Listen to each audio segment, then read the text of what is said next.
All right, managers, here's a challenge. We all have to learn how to manage our workforce remotely. This is not an easy transition. Not only do you now have to manage yourself at home, you now have to learn how to manage your employees at a distance. You can't physically walk over to their desk and see what they're up to and see if you can help them with anything. It makes it a little harder, or disconnect happens. So how do we keep managing our workforce and make this transition smoothly as possible and help our employees be successful in their homes? Some of the things is make sure you use your tools that you have available, like camera, your phone. I always use Skype for Business and click that video call with my employees if I have a quick question. Having maybe a chat set up in your office through either Teams or Skype for Business. Again, you can chat with them. So make sure that you use your tools and make yourself available for your employees. Check in with them often. Just like you would in the office, you typically will walk by a couple times throughout the day and ask questions to see how they're doing. They might come into your office. Now it's going to be virtual. They might Zoom call you or Skype call you. Be available for them. See how they're doing. This is a tough time. People are having a tough time adjusting to the new environments that they're working in, to having distractions. You need to be more available for them, and it may feel like you're constantly bugging them and calling them, but it's actually a good thing. It helps your employees know that you care. It helps them know that you understand their struggles and you can relate to them. It gives you that extra level of connection with them. Make sure your one-on-one meetings count. Prepare for them. Have a goal for your meetings. Cover all aspects. Don't avoid asking them how they're doing personally. A lot of people are stressed out about what's going on. We can't control the environment, but we can let our employees know that we're there for them. They might need some additional help. They might need additional grace from us as managers. And that's why we need to be aware of those things. This is where video calls help greatly for you to see how they're feeling. Because a lot of times it's hard to tell from the tone of voice. But if you see them visually, you can tell if they're stressed out, and then it kind of opens the door for that conversation.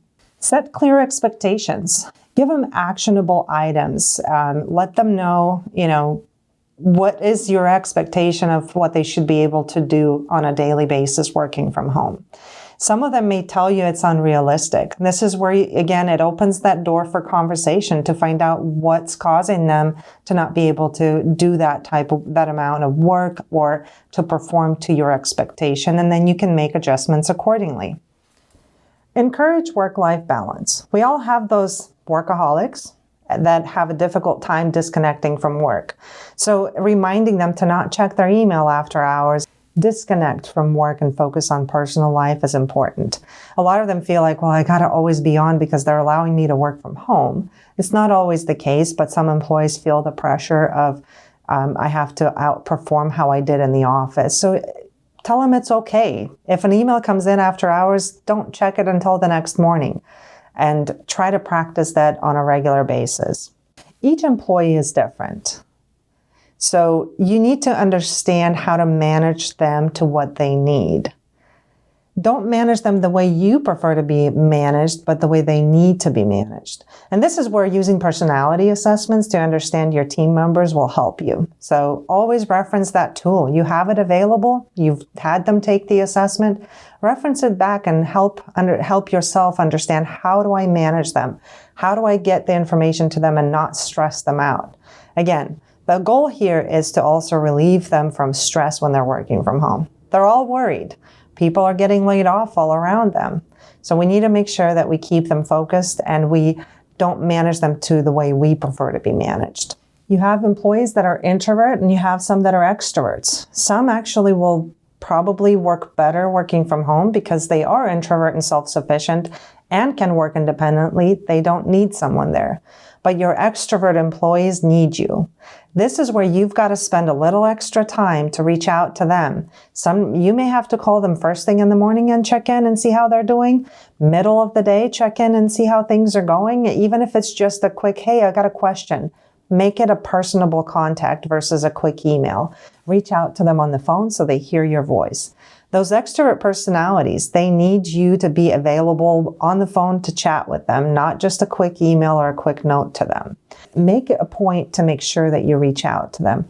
Your introverts will probably flourish. The extroverts are going to tell you, I need other people around me. I need to get out. So hear them out. Make that video conference count for you and for them because they need it. Again, it's their social desirability side of their personality. You might have some employees that aren't good at being organized on their own. So you may have to help them create that structure. And this is where, again, each employee is different.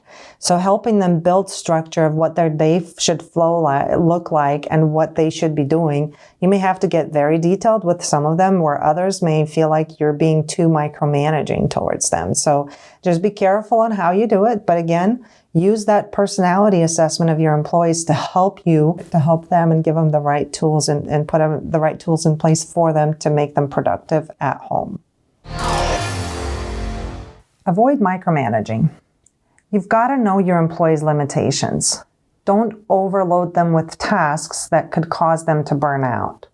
Be aware of what they have going on, what projects they have. This is going back to that one-on-one meetings is important.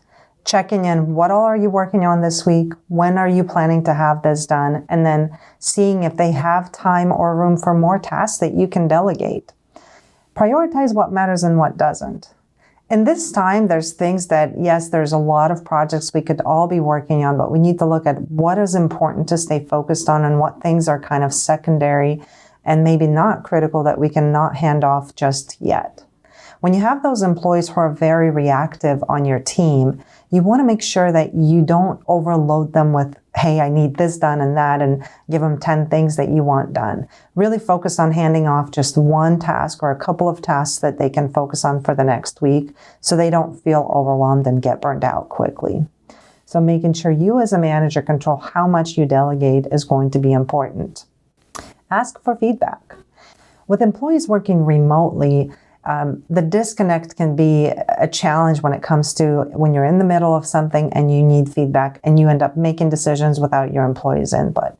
Being sure that you involve them in input and things that are important or that could apply to them or involve them down the road, reaching out and having that feedback conversation is going to be important. Make sure everybody's on the same page. This is, again, where asking for feedback will help you understand that everybody's on the same page and going towards the same goal with you. Communicating the timelines. Be clear on your expectation of the timelines. Make sure that your team is understanding on the why behind the timeline and who all is involved and how it may impact others if they don't meet the deadlines, as well as if there's key dates throughout that you can set as check-in points for you, that will be helpful for them to know that you'll be checking in with them on a certain date to see if they've gotten that completed.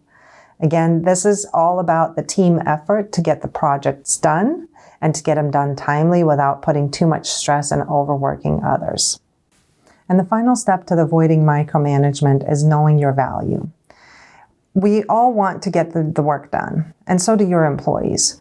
So what you want to focus on is primarily knowing what your role is in this whole process. Managers manage, salespeople sell, and administrative staff do administrative work. Don't step in and try to do their work for them. Really focus on what is your role in this whole process of getting the projects completed and what is theirs, and allow them to do their jobs. If we step in and take over and want to do everyone else's job, then we're not doing our job as managers in managing the team to make sure that they complete it. Knowing your team's strengths and weaknesses and your strengths and weaknesses is going to help you with that. Understanding who's got the strength in a certain aspect to be able to delegate that project to them is going to be important. All right, executives, this one is specifically for you. This is about the communication from you as an executive to your team. Being transparent on your company outlook.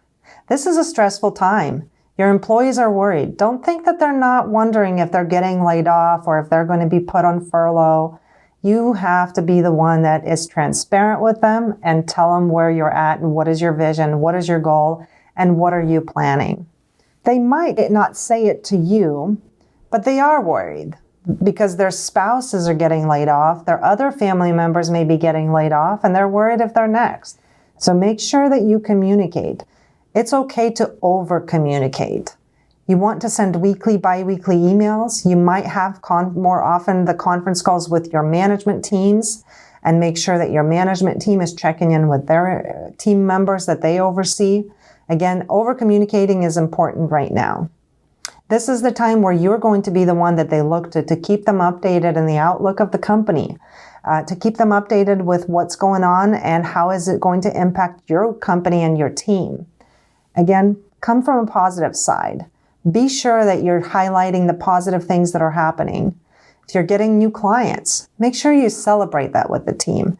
If one of your employees did something wonderful and you've got a positive review from a customer, make a big deal out of this. This is the time where they need a little bit extra positive news to keep them going and keep them excited. Reaching out to your employees to see if you can help them in any way will be important.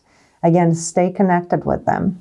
Make those one phone call just to check in. Even if it's not an employee that directly interacts with you, reaching out to them and just seeing how is everybody doing one-on-one, it gives them that extra boost of energy because you're paying attention. All right, and there you have it. Managing remotely can be challenging, but we can have fun doing it. Leave your comments below. If you have questions, if you have some employees that you're trying to help transition through this remote work, we're here to help you. If you don't know some of your employees because you maybe did not assess them yet, feel free to reach out to us. Let's get that assessment done and help you manage them remotely. Try to have fun throughout this process. It can be challenging, but it will be over soon. And we need to make sure we take care of our employees because they are wanting to do their best for you. And they're trying to figure out how to do it while they're at home with their kiddos. We want to thank you for viewing our video. If you've got fun videos from your Zoom, as I've already seen some on the social media that we're finding of people forgetting they're on camera, love to see those as well. Get a little laugh out of this. And then again, subscribe to our channel and hit like.